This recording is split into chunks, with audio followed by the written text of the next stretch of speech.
need clients now. I don't know how best to answer this question because I feel like it's a depends answer, which is a shit answer. I don't like it. It depends. Not if it's the truth. I totally appreciate that space because I think anyone who runs a business will fall into that category at some point and across several points as well. I think this is when bad decisions can happen, when we're in this panic mode.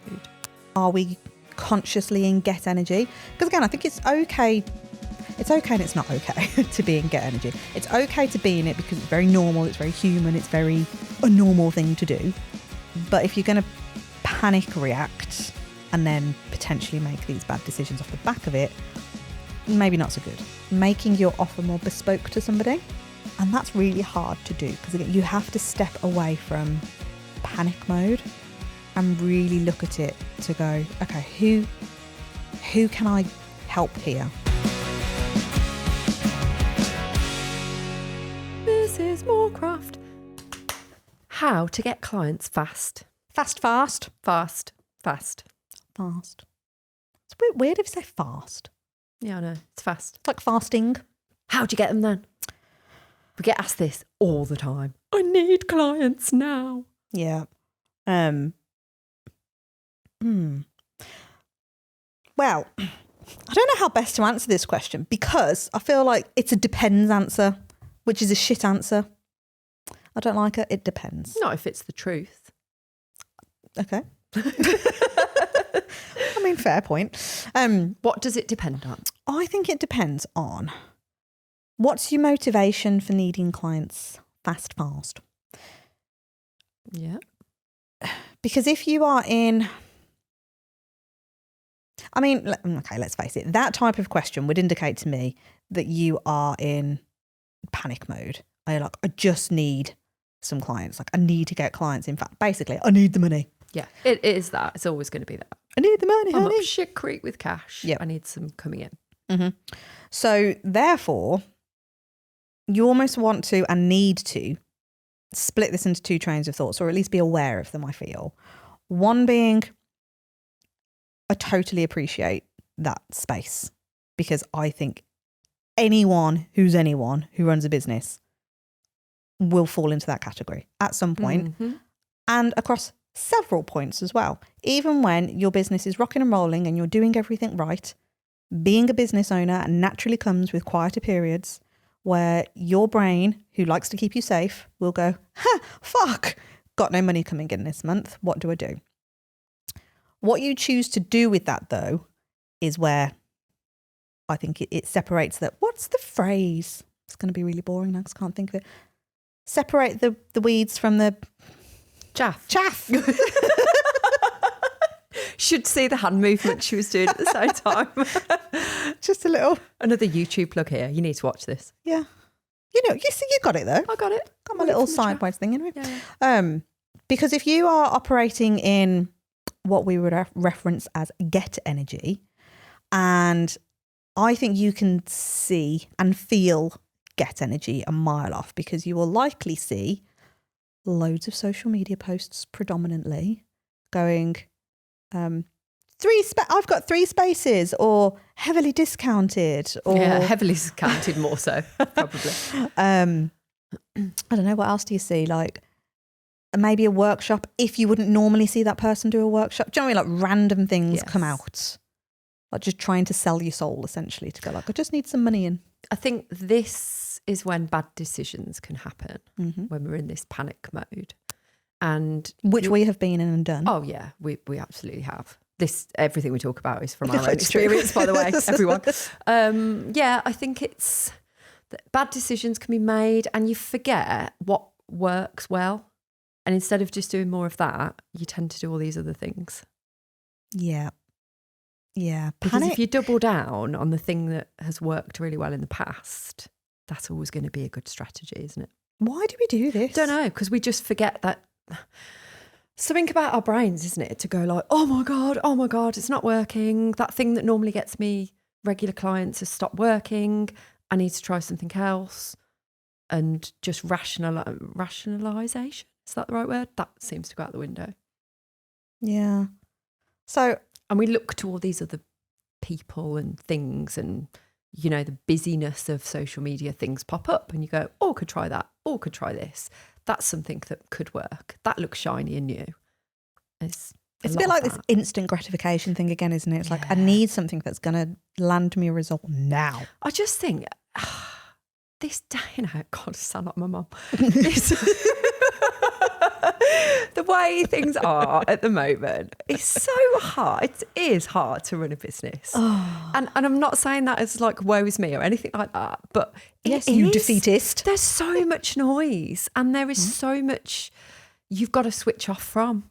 And in the early days... That's the crux of it though. Yeah. Like, do not take the message as how Vicky framed that. No, I don't mean it like that. I mean it like, I get it. I get why it's so difficult for people and why you go to these different things and why you might latch onto that thing thinking that's going to solve the problem. But in the early days of my dog training, things were so much more simple. We were talking about this in the car on the way up. Like, everything was so much simpler then, but it can be that simple again. But you've got to have the ability to cut out the noise and trust your process, trust the journey that you're on, follow a really good, solid roadmap. And those are hard things to do. And when I said hard, I meant those are hard things to do. I feel like you need to give a little bit of extra context and clarity around why you feel it was easier back then. There was less to get distracted by. There were less means and methods of getting yourself out there, really, I think. And I think when you did something back then, you just followed through with it because that's the nature of what, I don't know, maybe it's just my personal experience, but I felt like if that thing worked, you just did more of that thing and you just did it really well. And then once you got that one thing figured out, you maybe did another thing, but you've got to almost exhaust that thing first to then move on to something else. I think maybe it's a mindset shift. Maybe it's the world was easier to concentrate on one thing at a time then. Well, yeah. The world has got busier. Yeah, like we are factors. All having to do a lot more now. We were only talking about this earlier as well, weren't we? Like the same 24 hours, but suddenly it feels like I've got 12 hours less in a day. Yeah. Yeah. There was just less. You wouldn't be on your phone all the time. You wouldn't be, you know, things weren't as accessible back then. So you just, like for me, it was that get local, get in person, get in front of people, get connected with local businesses. All of that stuff was where my energy was put and that's where it paid off. And I just did more of that. And eventually a compound effect. Then you get referrals because people love you and talk about you. And yeah, I just think there was less to be distracted with. Do you think we live in a day and age now where, I'm trying to think how to word it, where we almost rely on theory and concepts so much and a lot less about implementing? Could be that, yeah. Because it's easier to talk about doing the stuff, isn't it? There's a lot of talk about stuff in various places, but social media groups and stuff like that it's rife, isn't it? I was listening to Alex Hormozy podcast the other day. It just popped up in my car, and he alluded to something like this actually, that at some point during his career, still begrudges me that he is as young as he is and is as successful as he is, but that is a story for another day. He said like he'd set himself the challenge that over I think it was a 90-day period. Forgive me if I get the specifics wrong, but over a 90-day period, he wanted to smash through as many self-development books as possible. And he did so. He'd hit his target, whatever that target was. And then after the 90 days, he was like, well, nothing's changed. And then somebody had passed a comment and going like, did you do any of the stuff that the book said though, or did you just read them? And he was like, well, I just read them. Yeah. It's like, oh, penny dropped. I actually need to do the stuff. So then he set himself a new challenge of, right, I'm going to read a book and then I'm going to do everything in the book before reading the next book. I'm like, brilliant. Simple, but brilliant. Because I have also done the same thing where I've gone, oh, I'm going to read or listen, now I've got Audible, X amount of books in a given time period because I want to consume. And I loved the consumption, but then did fuck all with it. Yeah. Yeah. And you can tick that off your list because look what I've done that's really productive is listen to that book. Yep. Or read that book. Like invest in a course or a mentor or invest in something. And because you've paid, whether that's time or money or energy or all, that'll fix it. Oh, but you haven't implemented anything. Mm-hmm. So it's not going to work.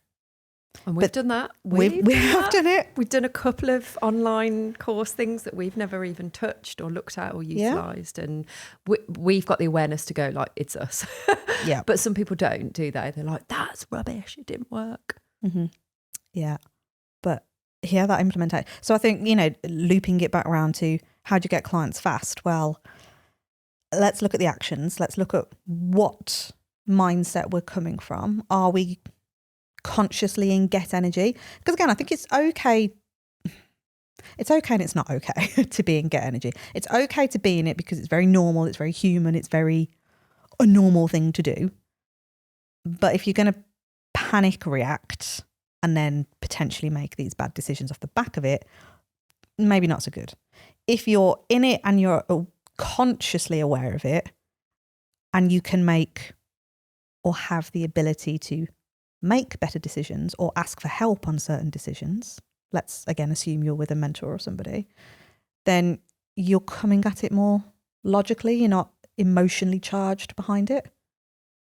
Am I making sense? Yes, absolutely you are. It is. A rocky place to be, isn't it, in that get energy? And the get energy can drive you to do something about it.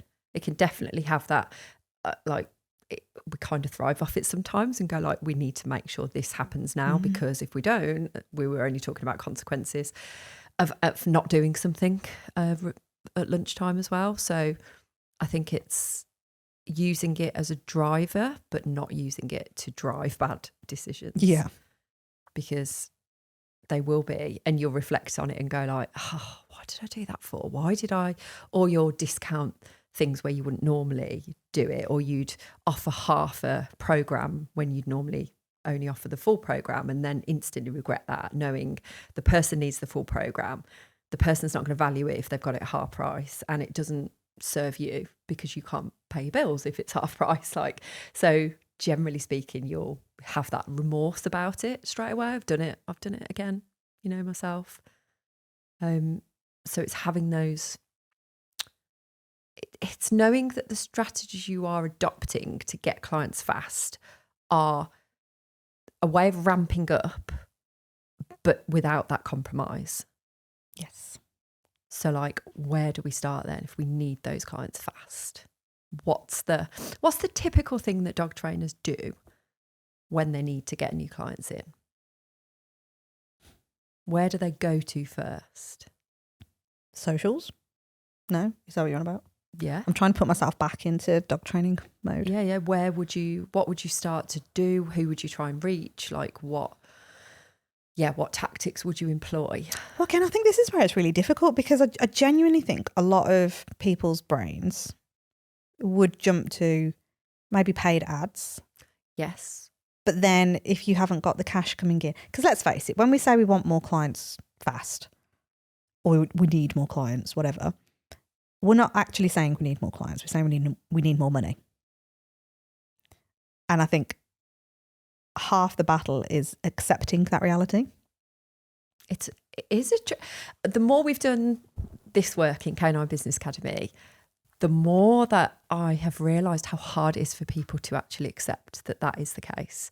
What they really mean by, I need more leads, I need more clients, I'm not getting enough people coming towards me. Is this how people sound? Which, yeah. Absolutely.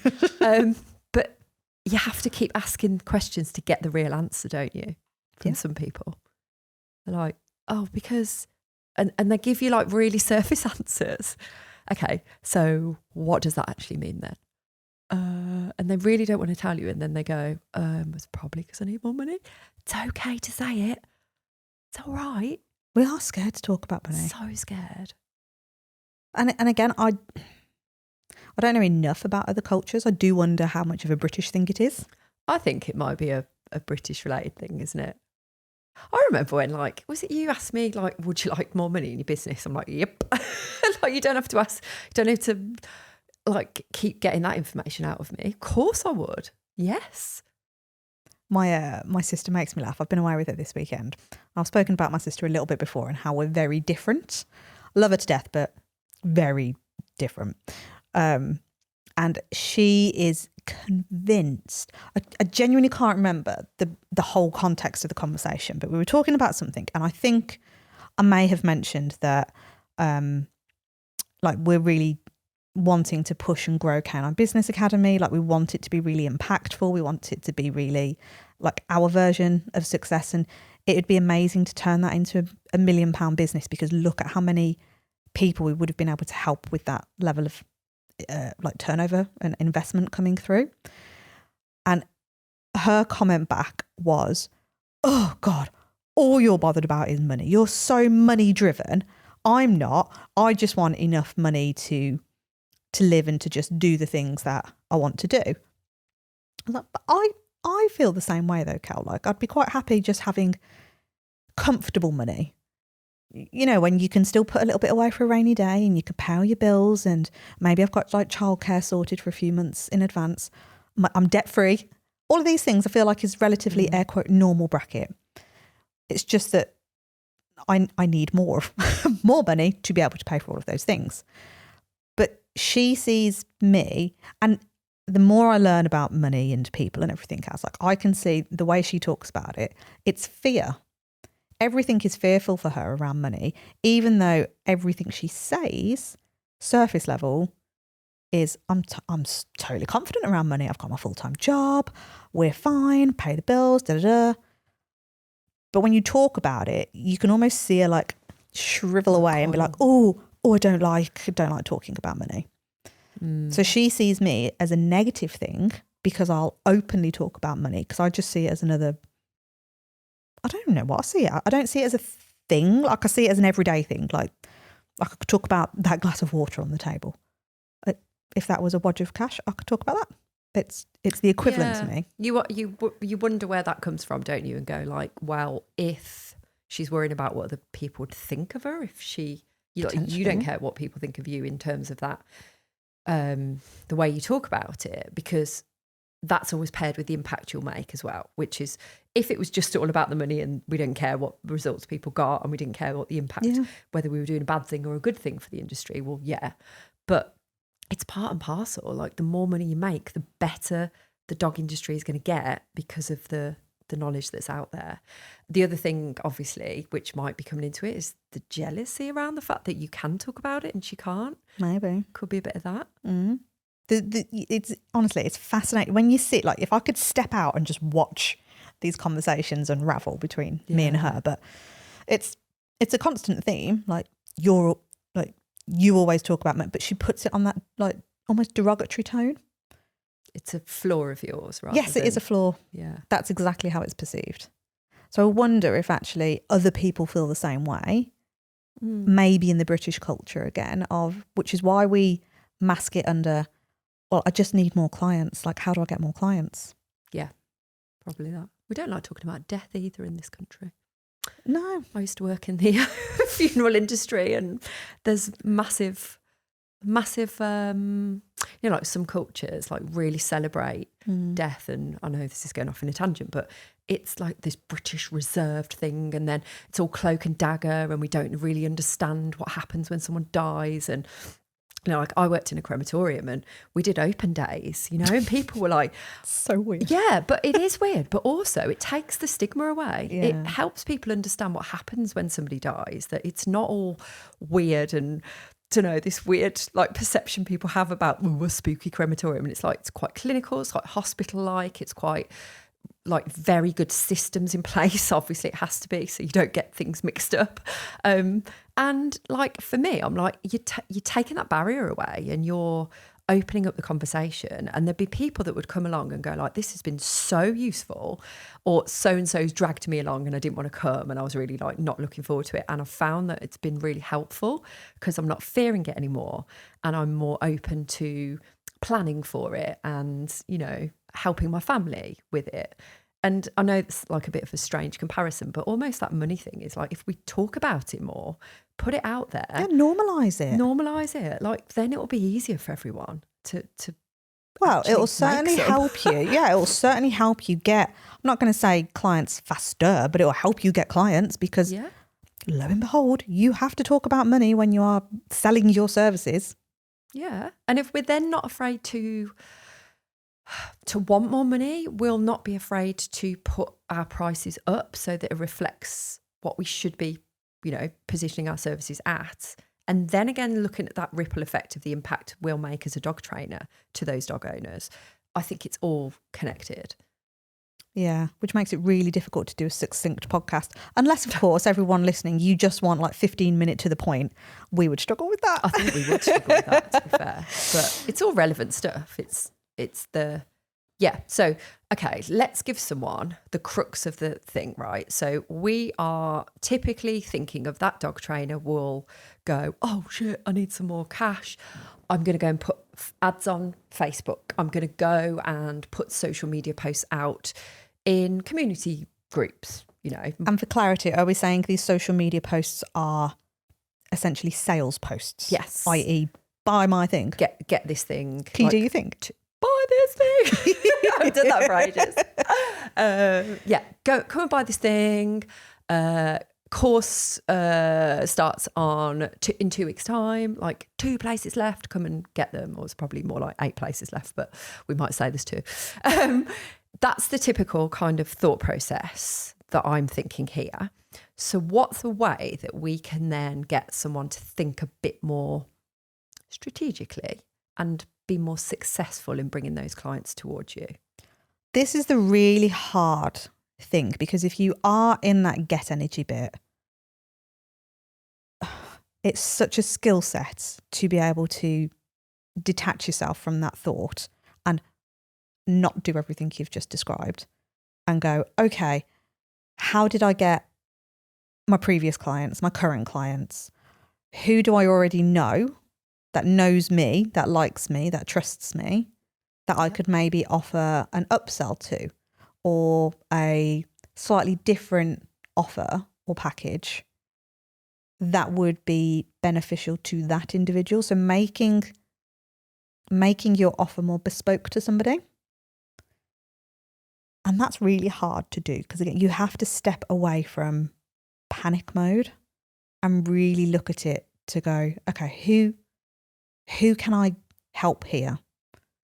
Because realistically, if you then try and attract brand new clients, it's the hardest thing about running a business, that attraction, that lead gen bit. So difficult.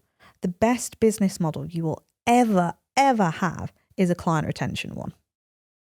Now, this may be another episode in itself, because client retention, I still think a lot of dog professionals struggle with this thought process, because you almost feel like a failure if you've still got somebody that you're working with, I don't know, a year down the line. Yeah. That's your shit. Yes. Is a potential perception you may feel somebody would have of you. Like, you should be able to sort that dog in however long, like a month or a handful of sessions, whatever it is. Again, conversation for another day. But I think, where was I going with that? Client retention, that was it. The longer, from a business perspective, the longer you can retain your current clients and look after them and they love you, and as your business grows, and again, we will do another episode on this, we were talking more and more recently about these 4 phases of doing your business on purpose. As your business evolves into the additional phases, that's where the client retention can really come into its own, because you will introduce new products, new services, and because those people love you, they're more likely to buy.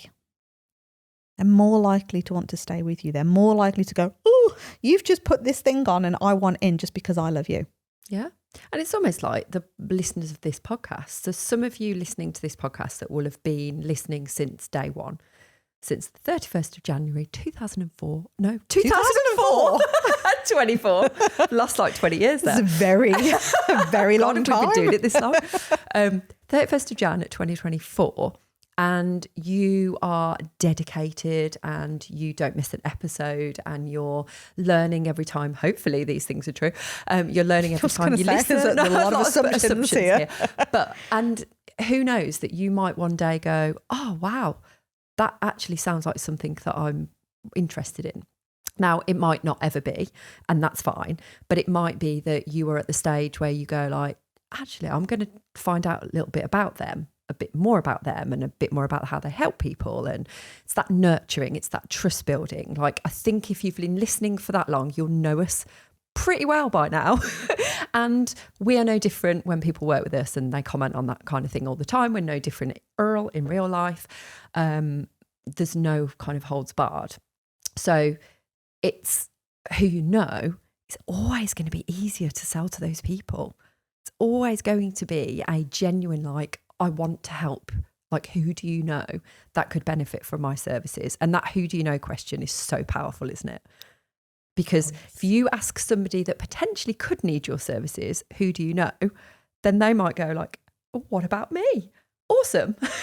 Yes, of course, I can help you as well. What do you need help with? Yeah. Oh, I don't know where to go with this, Could there's too many little rabbit holes. There's always loads of rabbit holes. There is loads of rabbit holes. We really struggle to stay on a whole entire track, but hopefully this is the premise of that question being answered. How do I get clients fast? Basically, cold clients, cold outreach, cold never heard of me before people are going to be harder to get in, which is the tactic that most dog professionals will employ in that period of panic, up shit creek, need some cash, where actually we're encouraging you to look at who you already have in your world, who already knows you, whether that's professionally or just personally, like friends, families, school run moms, gym buddies. Like, you look at your life, I'm sure there are plenty of little pockets of people that you or your husband or wife or kids or whatever know. And it's a great way to start, because those people are going to go, oh, well, they wouldn't recommend them for no reason. Like, there's got to be something they like about them. Yeah, it's weird how all of us, and ourselves included in this, and we know this and we teach this, and we would be lying if we didn't say we fuck up and still have those moments where we're like, oh shit, need to get more clients in because we need more cash. It's just normal. But having that awareness to go, oh, look what we did there. We acted like a human, hit pause, take a step back, zoom out, look at the business. What actually needs to happen? And I think this is where, if you haven't got that strategy and you are successfully winging it, like many of us are, I definitely can put myself in that category. I was going to say wanged it. Wung, I was going to say. Wang and wung. I feel like we're Chinese. We're the queens of having wung it in the past. Wung wang. Go to wung wang later. Totally off on a tangent. I can't get wanged it out of my head now. Welly wanking. My God. So, how to get clients fast to welly wanging. There's a good It sounded like you said welly wanking. Segue. Welly wanking. There's a whole other episode. Whole other episode there.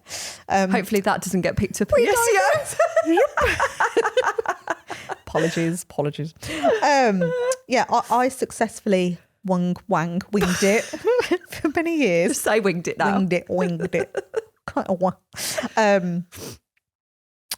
for many years. And it does work. And I think this is where it's really difficult, isn't it? Because your brain is hearing information like from our podcast, like from the books that you're reading, from all the other stuff, and going, I know I, air quotes, should be doing these things, but I'm safe and it works. Kind of, yeah. And I can get, if I work really hard, I can get the bare minimum and it scrapes me by, potentially. Yeah. Like, not all of you might not be in that situation, but there's some of you out there that will go, I hear what you're saying. Oh, it sounds a bit scary. Like, I know it makes sense what you're saying, but I'm just going to keep doing the thing I'm doing because that kind of works. Yeah. Also, like, I know it's a quiet period and I'm not happy with it and I'm not comfortable with it, but I also have had reinforcement historically that it'll pick back up and I can put it down to a seasonal slump maybe because it's Christmas. Coming up to Christmas, or it's coming up to a holiday period, or there's a million other excuses. Million things, yeah. Basically, budgets just happen, no one's got any money. Fucking budget. Another episode. Yeah. But yeah, I think we've all done it. We can all easily reinforce ourselves for things that have worked previously, for things that are currently working. Even if you're working 60 plus hours a week and you're bringing in whatever the amount is, you're happy with it, you're comfortable with it, and you compare it with being comfortable working 60, 70 hours a week, then you're like, okay, fine. You're proving to yourself that it's okay. So there's no real motivation to want to do anything different. Yep. And I think this is the challenging bit about, again, like when we're honest with ourselves and going, I need more cash. What I have learned for that to mean for me personally over the years is I need a better strategy to work at consistent income.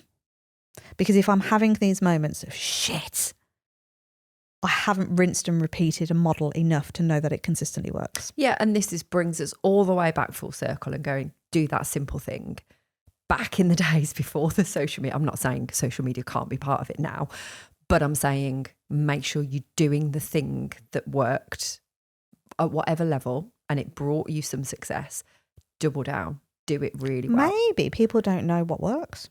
Maybe they don't. Maybe they have no idea about tracking it and recording it. Because they've wing wang wunged it. Yeah, maybe. Maybe it's just literally like, oh, there's a win. I've got no recollection of how that happened or how to do it again. Maybe. Yeah, you might be right.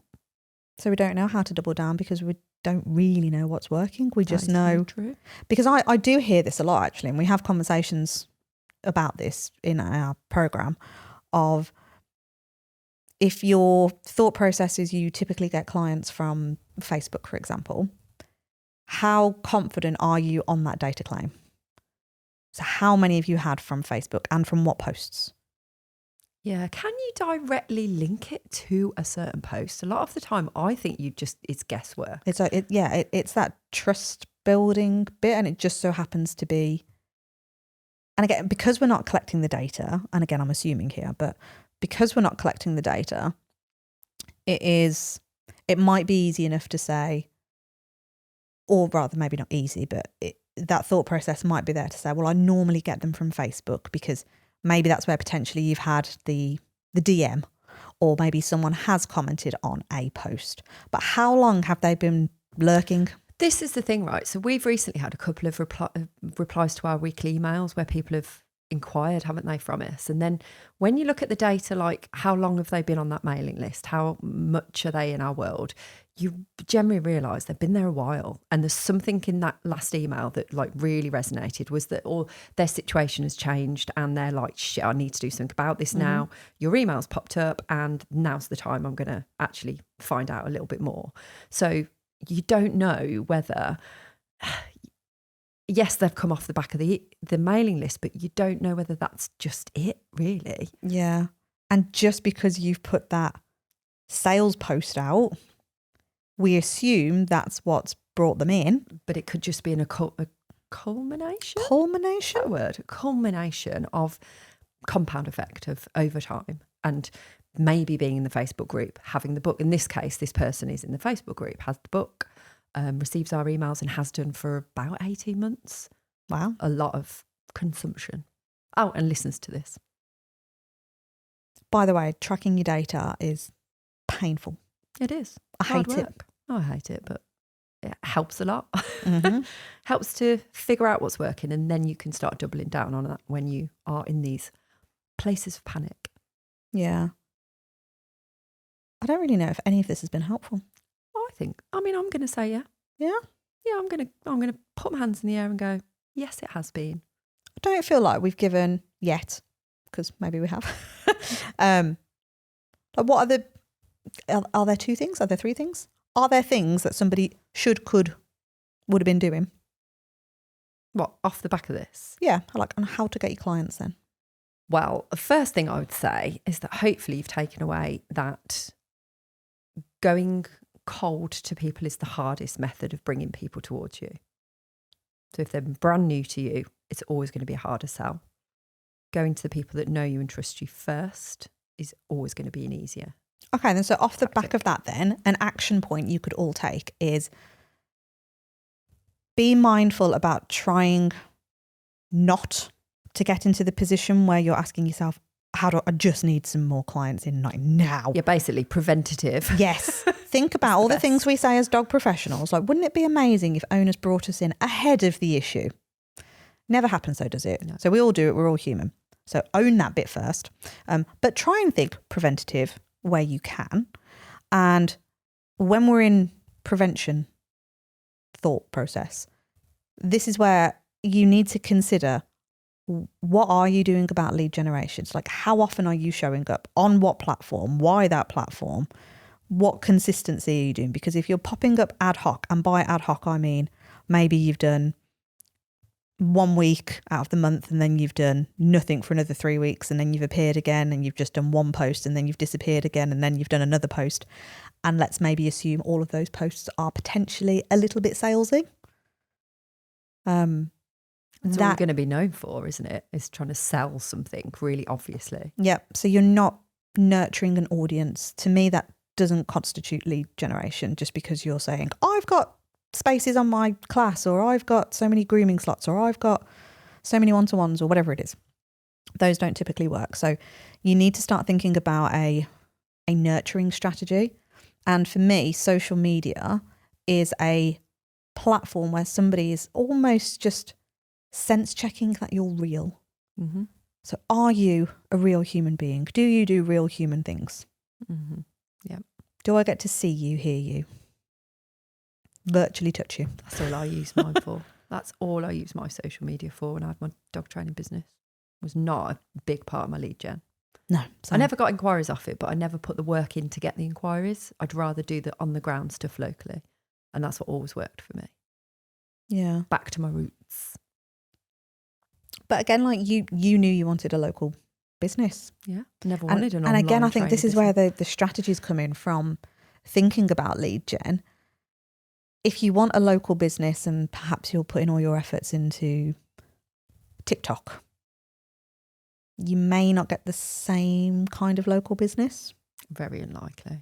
Whereas if you're trying to build an online element, kind of makes a bit more sense. Yeah, and broader actually audience. With the TikTok example, if you're bringing in people from all over on TikTok, they're like, oh, well, you're based in Redditch. Like, I live nowhere near there. So it's actually a little bit misleading sometimes as well. Like, why are we bothering? Yeah, and again, depending on what you're trying to achieve with it. Yeah. But for me, like, that would have been a total waste of my time and yours. Like, why would we have bothered doing that in the dog training? Yeah, we didn't need to. TikTok was like, I remember when we got TikTok for this and I was like, oh my God, I don't know if I could go with this. But it's a necessity for well, the fact we still call it the TikTok as well. Did I say the TikTok? Yeah. Did I? Okay. I refer to it as the TikTok. Is that old? The TikTok. Triple T. Yeah. Triple T. Oh my God. Oh, Triple threat, the TikTok. So lead gen, think about where are your people? How are you going to nurture them? Do I need to explain nurture? I think we could do another episode on nurturing. Yeah. I think there's a whole other load of things to explore with the nurture stuff. Yeah. Yeah. Send these people some love, essentially. But yeah, we'll do another episode. So all of this is going to work for you long term. These are not the short term strategies. These are building a pool, a community group, a Facebook group, a school group, a whatever, a community of people that are going to know, like, and trust you. And that is the long play game. That's like the dating equivalent. I mean, you say that, but potentially starting out as a brand new business, you would automatically probably get people that know you start out with their dogs being trained if you're a dog trainer. Typically, I would say you're going to get friends and family that go, oh, you're a dog trainer. And that kind of starts from the beginning, really. A little bit, doesn't it? So yeah, I'd say like friends and family are always going to be the core, and they're always going to be your go-to if you need to find new people. But that's where then it gets wider and wider, and that nurturing process can be can be broadened out a little bit more, and that's where more work has to be done with consistency and showing up and all of that sort of stuff. So yeah, because I think that there is this hard line between urgency of shit, I need some money in the bank, versus I do need more inquiries because I'm thinking long term. So I'd like a steady flow of inquiries rather than feast and famine. that strategy is you nurturing the let's spend time Yeah. with your prospective audience. Let's get in front of them. Let's be front of mind, all of that kind of stuff. And you can still adopt that strategy for getting clients fast, because you will still get some people that are a certain type of personality profile that'll be like, oh, I've seen that you're now offering dog training. I need one. I've suddenly got an issue. I'm in. So you will get these low hanging fruits. Yeah, definitely. But the mindfulness that that's the long play. But then these short term, like, shit, I need some cash in the bank. Always go to, who do you know? Ask them who they know. Look at a bespoke offer you can create for your existing clients. Yeah. So for us, when we had those famine months, we did Trained for You programs. Yeah. But again, it wasn't, yes, okay, it was famine months, but it was where are the gaps in the progress? So all of this still It's needs all to be with connected. integrity. Yeah. Because you could just go, right, who can we rinse some money out of now? Like, who do we know that's going to pay us because they know us? And it's but actually what you need to make sure of is that they need the service that you're going to offer. Yeah. It's going to benefit them. It's going to be something that is going to make their life a better thing. So that's what we did. We were like, actually, why are we looking further afield when we've got these people in front of us here that are struggling with certain aspects of doing the training? All we can do is put something together, present it to them, no pressure from anyone. And I think pretty much all of them took it up and was like, oh my God, yes, of course. You can go and train the dog for me. So it was just being a bit creative, being a bit kind of looking at those people that you'd got to try and offer the best possible service, but also getting some cash in. Like, great, win-win. Yeah. And I don't know if it is worth reiterating on this, but it isn't. I think sometimes I'm always really mindful, because I've got technically my sister and loads of other people in my head going like, oh, you just a money grabber you are. Like, all you care about is money. It's like, no, because it has to be that win-win. It has to be, I want anybody who walks through our doors, my door, who works with me and exchanges money for something that I'm offering, to have the best possible experience. Like, I want to give my soul over for it. But like, let's put it bluntly, if they weren't getting if they weren't getting what they expected, you're not going to continue having a good name. Like, you're going to end up being known as the person that just takes money off people and doesn't give back. So it's not in anyone's interests to just take money from people and give them something they don't actually need, because they're never going to be satisfied with that. No. They're never going to recommend you, and you're never going to get great referrals. So do everything with, put your clients first again, like put your prospective clients first. Be customer centric. And actually the money will follow. Because if you are always looking on how you can deliver value and look after people, the money, honestly, and I know that sounds really easier said. Leading with love. But the money does follow, because they go hand in hand. It does. No, and it genuinely really does. Like, I know this might sound a bit fluffy and a bit like, really? But it does. Because if you are putting that is first and foremost the difference you can make, who you can help, who you can support, who you can enhance their lives, their dogs' lives, then it would definitely follow that money. Yeah. What could you even put out there for free? Like, could you put a webinar on? Could you do a free workshop so that people come along, and then if people are loving it, you give them the opportunity to buy more of your time? But you're giving value for free. And I think this getting clients fast, going in that low ticket, like, oh, just try and sell spaces to a workshop and just put it on for 20 quid or something. It's going to be harder to do that than it is just to put it on for free. Yeah. And then you may get one person off the back of that then goes, oh, actually, I would like some more. And if it's a genuinely valuable, what we would recommend as a high ticket service, then happy days. Win, win, win for everybody. Yeah. Love it. Cool beans. I realised during this episode that we're very handsy. Oh, I'm terrible. I literally have to stop myself. I could do with some of those like straps, like la la la. So if you want to go and watch the handsiness, maybe you don't. Maybe you don't.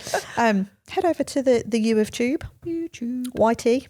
Yeah. I could see our lovely studio. I could do like a YMCA type of thing, but I'm going to knock them on. No, don't do that. YT. Come see the foliage. Come see the flamingos. Come see the shelves.